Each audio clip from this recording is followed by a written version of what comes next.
Welcome back to Business as a Magical Practice. I am your host, Sam Garcia, of course.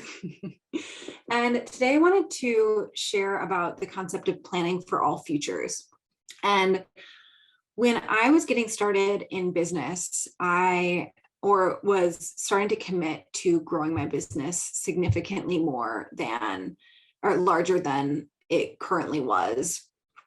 I had to get over my own resistance to believing that everything was going to work out for the best, or the world was going to continue on as it was. And especially now that we're entering more and more uncertain times, you see all of the crazy stuff happening politically and globally, and you're seeing gas prices shoot up, real estate shoot up. It's getting harder and harder for people to afford homes or even land. And we are also seeing what else is happening. I mean, all the fucked up things that are happening environmentally, and wildfires getting more and more common, and all of these other ripple effect things of our current society. I know for myself, it actually prevented me a few years ago from growing my business, because I was like, well, am I just investing time into something that won't really matter? Because if society collapses, who cares if I have a great online business?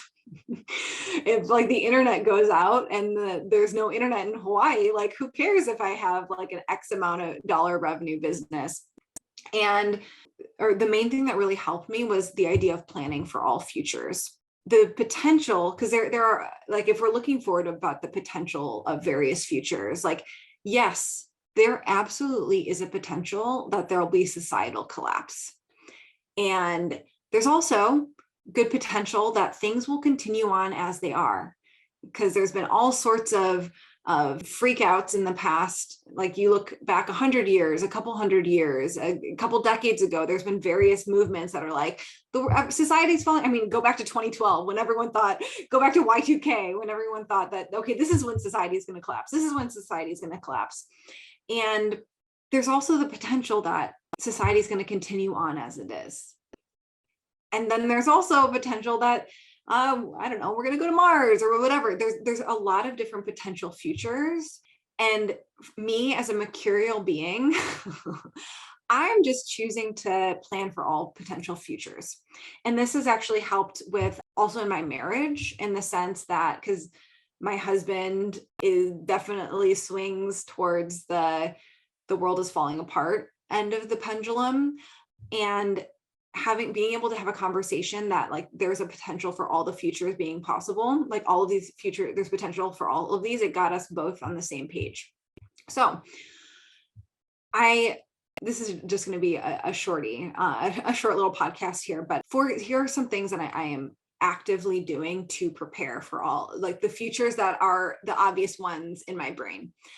I am preparing for the future that nothing will change.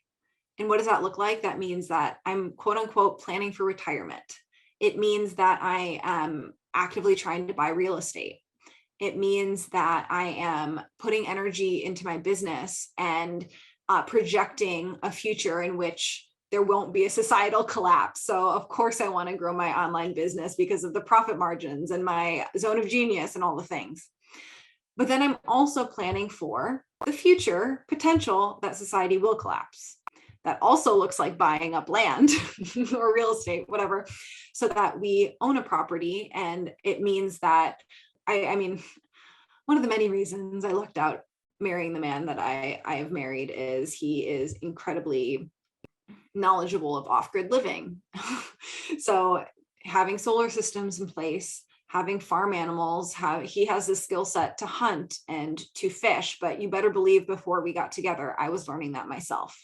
I went to home building workshops and alternative home building workshops I have a permaculture design certification because I was preparing for that future.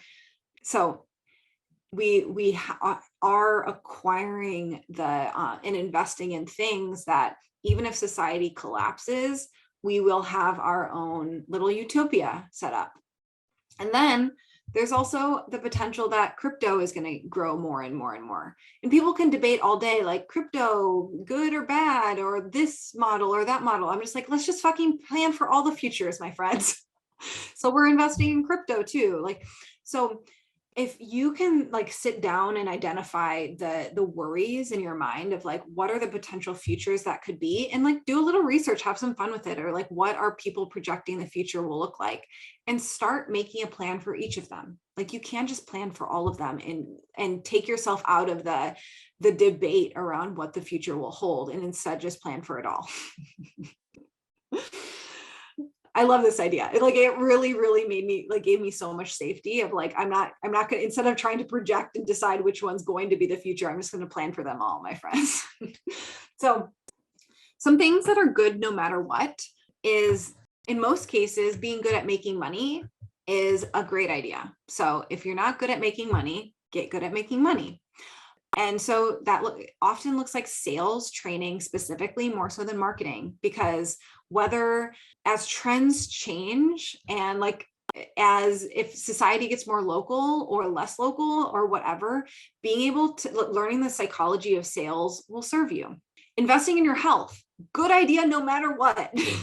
No matter what the future is, being really clear, like taking a really good care of your emotional, physical, and mental health is going to help you succeed at no matter what the future is. Building skills depending on the various futures. So like I said, like I'm very grateful I have a husband who fishes and hunts. Fishes, is that? Yeah, fishes and hunts. There you go. And I mean, but if I lose him, if he dies, God forbid, knock on wood, probably a good idea that I know those skills too.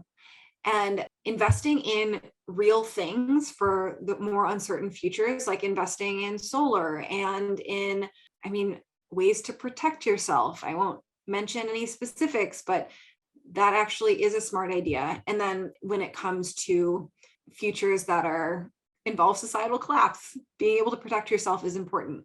But also with that is building community. So this includes building community with peers in your space, in building an online audience, a community that is an online audience, but also building a community locally.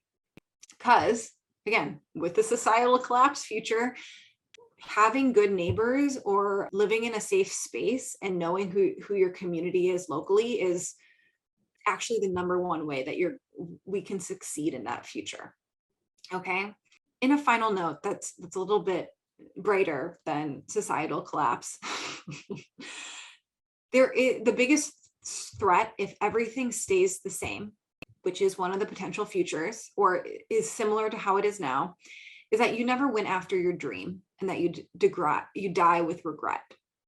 That is one way that you need to be preparing for all the potential futures, is you actually going after your dream, your deepest desire. And I mean, fucking living out every year as if it's your last, and developing a life that you truly, truly love. That is a part of planning for all futures, because no matter what, like, again, if society collapsed, you're going to regret living, just slogging along in a 9-to-5 and hating every moment of it, when you could have been building a business, if that's your dream, or like, I don't know, starting a horse farm. And if nothing changes, you going after your dream and making it and starting to make it a success now is going to lead you to the best possible outcome. So that's all for this week. Thank you so much. I hope you enjoy planning for all potential futures and gives you a sense of calm and peace as much as it does for me.